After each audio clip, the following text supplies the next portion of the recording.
Iran কি সত্যি আর কিছুদিনের মাঝেই পারমাণবিক অস্ত্র তৈরি করে ফেলবে? দেশটির কাছে কি এখনো মজুদ আছে 400 কেজি ওজনের সমৃদ্ধ ইউরেনিয়াম? কারণ যুক্তরাষ্ট্র ও ইসরায়েলের বারবার হামলার পরও টিকে আছে ইরানের পারমাণবিক কেন্দ্রগুলো, এমনটাই দাবি মার্কিন গোয়েন্দাদের। ইহুদিবাদীদের আগ্রাসনের মুখে পারমাণবিক অস্ত্র তৈরির পথে কি হাঁটবে ইরান?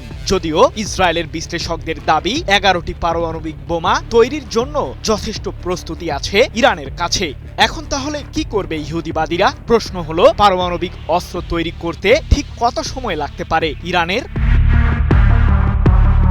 জটিল এক পরিস্থিতির মধ্য দিয়ে যাচ্ছে পারস্য উপসাগরীয় অঞ্চল। ইরানকে ঘিরে কয়েক দফায় যুদ্ধে জড়িয়েও সফলতার মাপকাঠিতে শতগুণ পিছিয়ে যুক্তরাষ্ট্র ও ইসরায়েল। গত বছরের জুনেও ইরানের ইস্পাহান, নাতানস ও ফোর্দো পারমাণবিক কেন্দ্রে হামলা চালায় ইহুদিবাদীরা। সে সময় মার্কিন প্রেসিডেন্ট ডোনাল্ড ট্রাম্প দাবি করেছিলেন যে পুরোপুরি ধ্বংস হয়েছে ইরানের পারমাণবিক কর্মসূচি। কিন্তু সেই একই কেন্দ্রগুলোকে ঘিরে চলতি বছরের 28 ফেব্রুয়ারি থেকে আবারও উত্তাপ ছড়ায় যুক্তরাষ্ট্র ও ইসরায়েল। তবে বারবার ব্যর্থ হচ্ছে ইহুদিবাদীরা।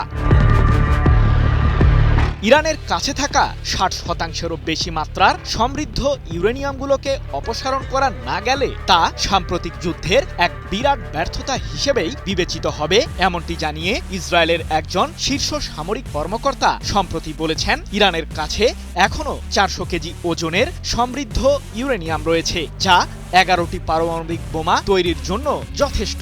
তবে কূটনৈতিক আলোচনার মাধ্যমে আমাদের লক্ষ্য অর্জন না হলে আবারও একটি সামরিক অভিযান ইরানের বিরুদ্ধে চালাবে ইসরায়েল।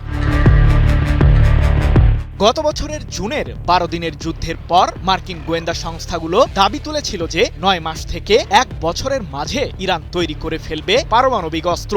আর সাম্প্রতিক যুদ্ধে ইরানের সেই পারমাণবিক কেন্দ্রগুলোর সীমিত ক্ষতি হওয়ায় এখনো টিকে আছে সমৃদ্ধ ইউরেনিয়ামগুলো। তবে সেগুলো এখন ঠিক কোথায় রয়েছে সে সম্পর্কে কোনো তথ্যই জানে না মার্কিন গোয়েন্দারা, যার কারণে যুক্তরাষ্ট্রের শীর্ষ সামরিক কর্মকর্তাদের মাঝে ইরানের পারমাণবিক কার্যক্রমকে ঘিরে নতুন চাঞ্চল্য জন্ম নিয়েছে। 5 মে এক প্রতিবেদনে এমন তথ্যই জানিয়েছে ইসরায়েল ভিত্তিক সংবাদ মাধ্যম দ্য জেরুজালেম পোস্ট।